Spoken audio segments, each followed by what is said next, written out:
Maintenant, il y a deux autres étapes qui vont nous permettre de compléter les écritures de la cession. La deuxième étape est la comptabilisation de la fraction d'amortissement jusqu'à la date de la cession, ou ce qu'on appelle encore le complément d'amortissement.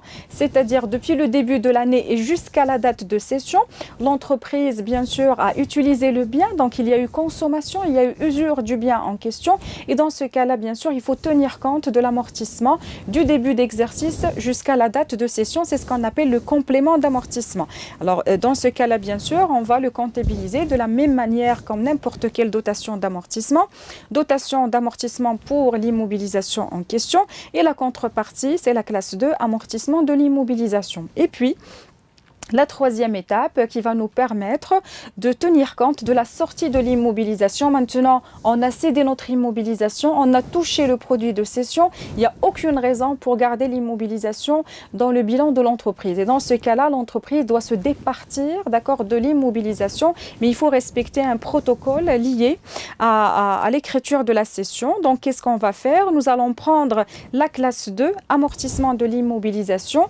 Et dans ce cas-là, il faut prendre le total des amortissements pratiqués depuis la date de l'acquisition ou encore la date de la mise en service jusqu'à la date de cession, en tenant compte du complément d'amortissement qui a été bien sûr enregistré la dernière année. Et puis, on va ajouter une écriture ou bien un compte qui appartient à la classe 6, la valeur nette d'amortissement de l'immobilisation cédée. La valeur nette de l'amortissement, c'est la valeur d'origine moins le total des amortissements. Et par la suite, donc, il faut un petit peu, d'accord, tenir compte de la sortie sous forme de l'annulation, une contrepassation de l'immobilisation. Donc, je prends le compte actif de l'immobilisation cédée et on va le créditer, d'accord, pour dire qu'on est en train d'annuler la cession de cette entreprise. Donc là, ce sont des écritures bien équilibrées parce que la VNA, c'est la valeur d'entrée ou encore la valeur d'origine moins le total des amortissements. Donc voilà l'écriture comptable qui va nous permettre de tenir compte de la cession des immobilisations. Donc il faut savoir que la cession est une opération qui n'est pas anodine. Elle peut tout simplement engendrer soit un produit, d'accord, soit un résultat positif de cession, soit un résultat négatif de cession. Nous allons voir maintenant les différents cas liés à la cession en question.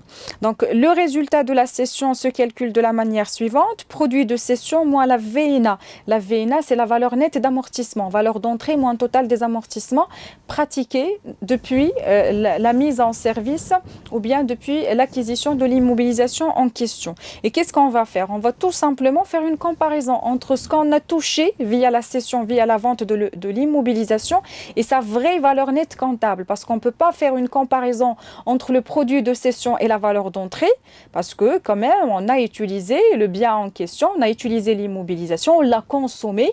Donc, il faut tenir compte de sa vraie valeur comptable. La vraie valeur comptable, c'est la valeur d'entrée moins le total des amortissements pratiqués jusqu'à la date de cession. Et on va essayer de comparer entre les deux.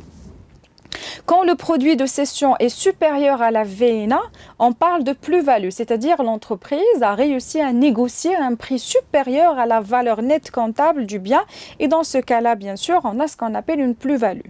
Maintenant, quand le produit de cession est inférieur à la valeur nette comptable de l'immobilisation cédée, on parle de moins-value, d'accord? Il y a un cas spécial, c'est quand, bien sûr, l'immobilisation a été totalement amortie. Tout ce qu'on va toucher et bien sûr sera considéré comme une plus-value parce que la valeur nette comptable d'une immobilisation complètement amortie sera nulle et dans ce cas-là, tout ce qu'on va toucher, ça va être bien sûr une plus-value pour l'entreprise en question. Alors pour bien ancrer les écritures de la cession des immobilisations, je vous propose de passer à l'application 5.